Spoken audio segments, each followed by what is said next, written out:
Let's talk about one of the biggest debate of this decade. Is Bangladesh's population a burden or an asset?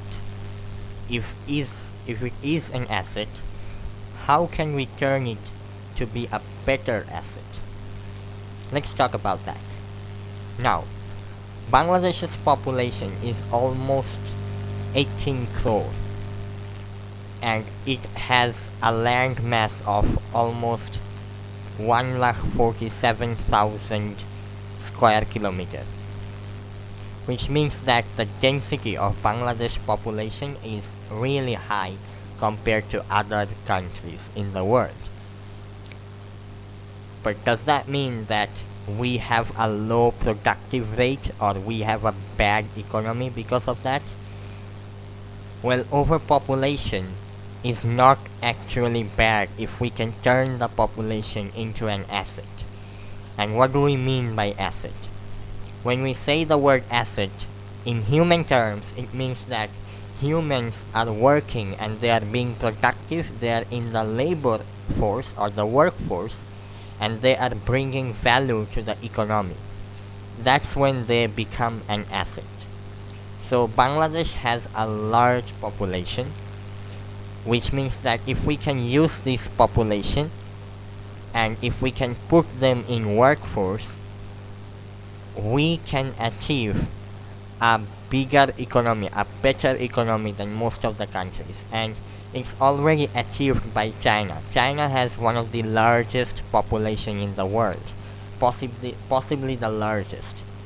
But it is, in the economic term, it is one of the top countries in the world. So if we can utilize our population in some way, then we can be economically developed country as well. So now the question is how we can turn our population into an asset. Well, there are two steps. Number one is to import our population into another country and bring remittance. And we are already doing that and we can do it even more. For example, we are sending people in Saudi Arabia, in Qatar, in all the foreign countries, and they are bringing us remittance, and which is adding so much in our economy. And the second way of doing it is to educate our people so that they can get better job and better works. Right now, many of Bangladeshi people are illiterate, which means that they are not able to get a better job for their better living, which means that they are not able to contribute that much comparing to someone who has a literacy course, who is educated in higher studies. Which means that if we can make people educated, more educated, in practical terms or in theoretical studies, we can achieve much better jobs for our youth and for our workforce, which means that we can bring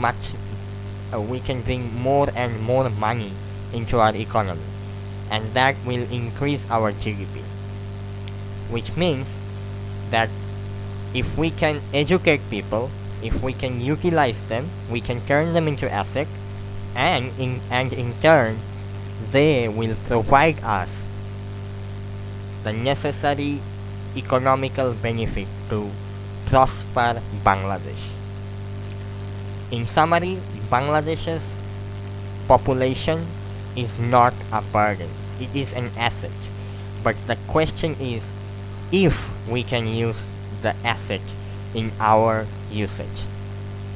I thank you all for listening to me, and I am going to take my leave now.